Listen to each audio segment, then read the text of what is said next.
النهارده مش بس هتتابعوا معانا العرض الخاص لفيلم السفارة في العمارة، لكن كمان هتعرفوا معانا سفارة ايه اللي في عمارة عادل إمام.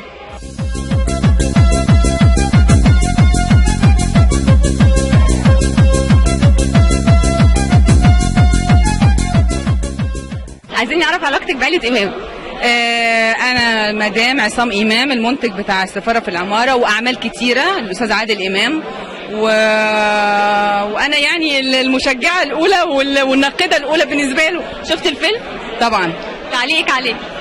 لازم هو بصي، انا مش انا يعني انا ناقده جامده جدا بالنسبه للشغل بتاع جوزي، وبرده للشغل بتاع الاستاذ عادل، بس يعني الفيلم يعني مش قادره اقول لك ان الجمهور هو اللي هيحكم، بس انا عن نفسي مبسوطه جدا لانه فيلم جريء، فيلم كويس، فيلم محترم، فيلم مختلف اختلاف شكلا وموضوعا عن الكم اللي موجود، ففيلم بيقول ليه هدف، ليه موضوع.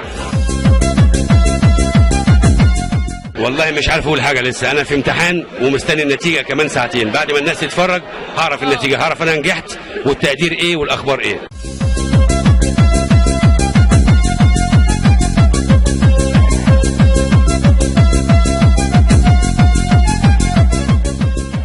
اتوقع ان شاء الله ان ربنا يكرمني فيه ويحقق نجاح كويس.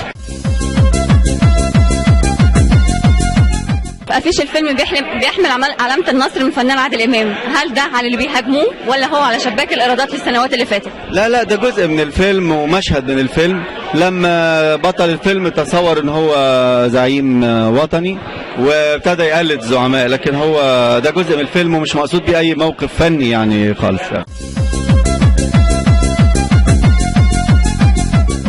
مش هقول حاجة دلوقتي غير لما تشوفوه، لأنه فيلم جميل جدا جدا وهيتحسب في تاريخ السينما المصرية.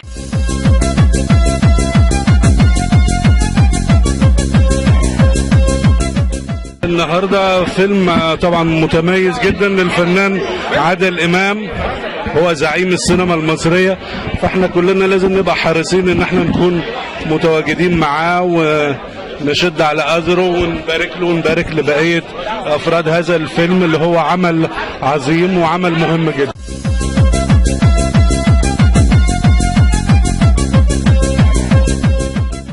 أستاذ عادل إمام صديق عزيز وعزمني فجيت، بس وبعدين أنا من هواة الفن النظيف الراقي، وأرجو أن أجد فن نظيف وراقي إن شاء الله، خصوصا أي حاجة ضد إسرائيل، وأنا طبعا ضد أي تطبيع في العلاقات مع إسرائيل.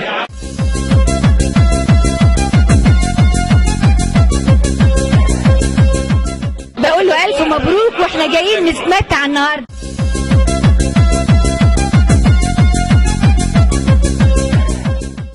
عظيم ان شاء الله يعجب الناس كلها، فيلم جميل قوي.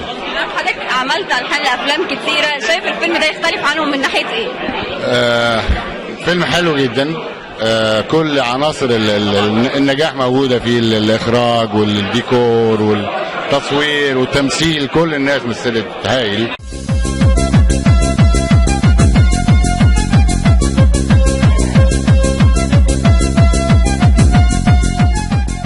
أنا جاي أهني كل أصحاب الفيلم، بما على رأسهم طبعا عادل إمام الزعيم الجميل بتاعنا.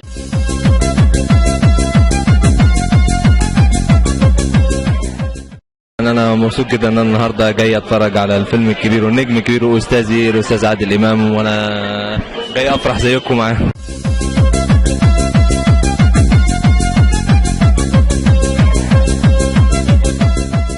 اقول له الف الف مبروك، ويا رب دايما في تألق كده، وانا واثق انه هيبقى فيلم حلو ان شاء الله.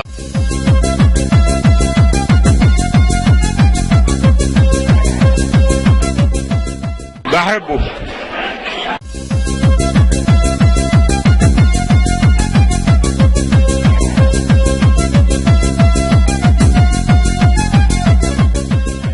انا جاي ازور صديقي عمرو، يعني استاذي كنت بشتغل معاه، فجاي افرح معاه النهارده ان شاء الله بالفيلم الجديد يعني ان شاء الله. اول تجربه اخراجيه ليك، مش خايف من منافسه الصيف؟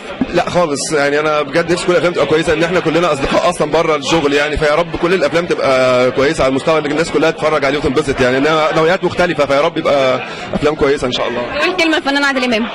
الاستاذ عادل ده استاذنا كلنا، نقول له مبروك كالعاده، ويا رب نجاح دايما كالعاده، ودايما بالتوفيق يعني.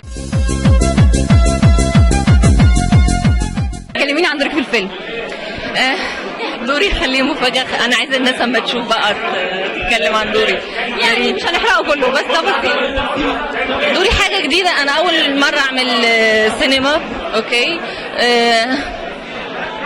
بليز خلينا دي اول تجربه ليكي مع الفنان عادل امام، كلمينا عن كواليسك معاه. سينما، اول تجربه في السينما، واول مره كنت يعني زي هاروني وكده، كنت مع حسن بشير في المسلسل، والاستاذ عادل امام شافني فاختارني. حلو باذن الله. مبروك على فيلمك بوحه. بس يلا بقى فيك.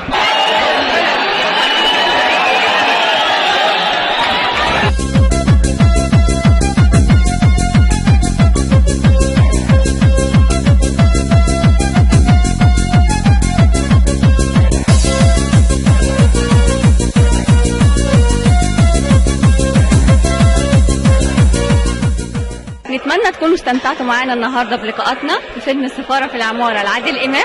تابعونا دايما في MTC وزار.